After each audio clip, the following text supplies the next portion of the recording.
Դաս 5. Պրոֆայլի լրացում Odesk-ում։ Շարունակենք պրոֆայլի լրացումը, որը սկսել էինք նախորդ դասին։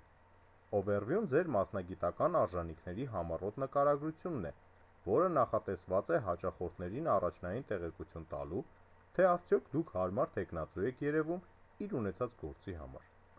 Կարող եք նշել ձեր ամենաուժեղ հմտությունները, աշխատանքային փորձի տարիների թիվը, նախկինում կատարած կարևոր գործերի կարճ ամփոփում, կրթության ամենաբարձր աստիճանը եւ այլն։ Կարող եք նաեւ նշել, թե ինչ տիպի աշխատանքներ առավել կցանկանայիք կատարել, ինչ հատկություններ ունեք, որոնք շատ օգտակար կլինեն եւ այլ ճակերտների մեջ գովազդային նշումներ։ Հատկապես կարևոր է, որ overview-ի առաջին մի քանի տողը լինեն համոզիչ ու գրավիչ պոտենցիալ հաճախորդների համար, քանի որ գործերին դիմելիս ու կոնտրակտորներ փնտրելիս overview-ի միայն առաջին մի երկու տողը կերևան հաճախորդին, բոլոր ցուցադրված կոնտրակտորների ամբոխի մեջ, քանի դեռ հաճախորդը չի հետաքրքրվել ու սեղմել ձեր պրոֆայլի հղման վրա։ Կարդացեք մի քանի հաջող overview-ներ ու ստեղծագործեք ձեր սեփականը։ Ցանկացած դաշտ, որ լրացնում ենք այստեղ, հնարավոր է փոփոխել հետագայում, ուստի պետք չէ անհանգստանալ, եթե լրացված ինֆորմացիան կատարյալ չի ստացվում սկզբնական մուտքագրման ժամանակ։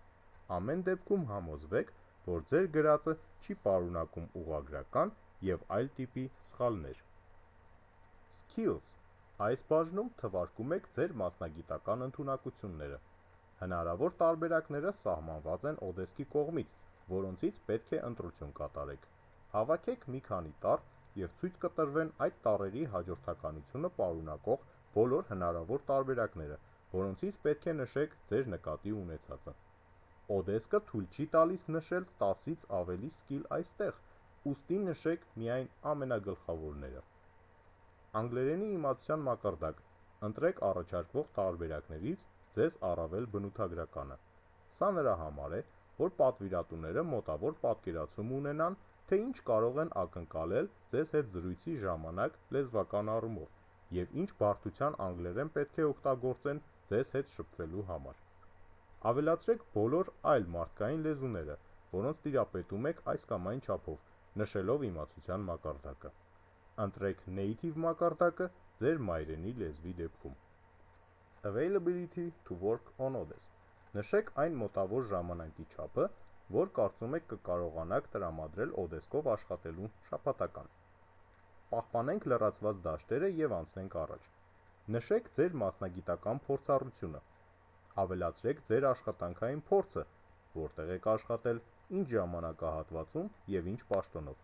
Կարող եք ունենալ մեկական կետ յուրաքանչյուր ընկերության համար կամ մեկական կետ յուրաքանչյուր պաշտոնի համար, ձեր ցանկությամբ։ Նշեք ձեր կրթությունը։ Կարիք չկա նշելու միջնակարգ կամ ավագ դպրոցը, եթե ավելի բարձր կրթություն ունեք։ Նշեք բոլոր այն ժամանակահատվածները, որոնք ձեզ տվել են բակալավրի կամ ավելի բարձր աստիճան։ Եթե ունեք մասնագիտական որևէ հավաստագրեր, ապա կարող եք դրանք ավելացնել Certifications բաժնում, Add Certification։ Եթե ունեք կատարած նախագծեր, ապա կարող եք դրանք դնել ձեր պորտֆոլիոյում, որ պոտենցիալ հաճախորդները տեսնեն ու հավաստիանան, որ դուք կարող եք լավ գործ անել ու այն ավարտին հասցնել։ Եթե որևէ նախագիծ կատարել եք ինչ-որ հաճախորդի համար, կարևոր չէ թե դա եղել է Odesk-ում թե ոչ, ապա համոզված եղեք, որ այդ հաճախորդը համաձայն է, որ տվյալ նախագծի մասին նշեք ձեր պորտֆոլիոյում։ Նկարագրեք, թե ինչ եք արել այդ պրոյեկտի ընթացքում, ինչ դժվարություններ եք հաղթահարել, ինչ տեխնոլոգիաներ եք օգտագործել եւ այլն։ Եթե հնարավոր է, լրացրեք հղումը, URL ու զետեղեք screenshot կամ լոգո որպես thumbnail։ Նշեք բնագավառը, category, պրոյեկտն ավարտելու ամսաթիվը եւ եթե այդպիսիք կան, ընդունակությունները, skills, որոնք օգտագործվել են։ Պորտֆոլիոյի առկայությունը շատ կարևոր է։ Եթե ոչինչ չունեք այնտեղ տեղադրելու, ապա գուցե դեռ շուտ է ձեզ համար մտնել ֆրիլանս աշխատանքի մեջ։ Կատարեք ուսուցողական պրոյեկտներ, թեկուզ միայն սովորելու ու հմտանալու համար, որն ավարտելուց հետո արդեն գուցե ունենաք ինչ-որ բան, որ արժե տեղադրել պորտֆոլիոյում։ Կամ եթե չունեք հարմար նախագծեր պորտֆոլիոյում տեղադրելու համար, ապա այլընտրանքային տարբերակ է տեղադրել բնութագիր երաշխավորագիր նամակները, recommendation letters, որ ունեք նախկին գործատուներից։ Հաջորդ էջում կարող եք նշել ձեր լռելիային ժամավճարը։ Դա կերևա ձեր պրոֆայլում ու պատկերացում կտա պոտենցիալ հաճախորդներին, թե մոտավորապես որքան պետք է լինի պայմանագրի ժամավճարը, որ դուք համաձայնեք աշխատել։ Իհարկե, ակտուալ ժամավճարները, որ կհաստատվեն պայմանագրերով, կարող են ավելի բարձր կամ ցածր լինել այս լռելիային ժամավճարից, ըստ ձեր ու ձեր գործատուների միջև բանակցությունների։ Ընտրեք այնպիսի թիվ, որը արդարացված կլինի ձեր մասնագիտական մակարդակի ու հմտությունների դիմաց, միաժամանակ թույլ կտա ձեզ վաստակել գոհացնող չափի եկամուտ։ Ներքևում լրացնում եք ձեր գրանցման հասցեն։ Սա պարտադիր է, բացի փոստային ինդեքսից։ Անցնում ենք առաջ, և մեր պրոֆայլը գրեթե պատրաստ է։ Այն այժմ պետք է զնվի ու ստուգվի Odesk-ի աշխատակիցների կողմից, որից հետո դուք կկարողանաք դիմել աշխատանքի հայտարարությունների։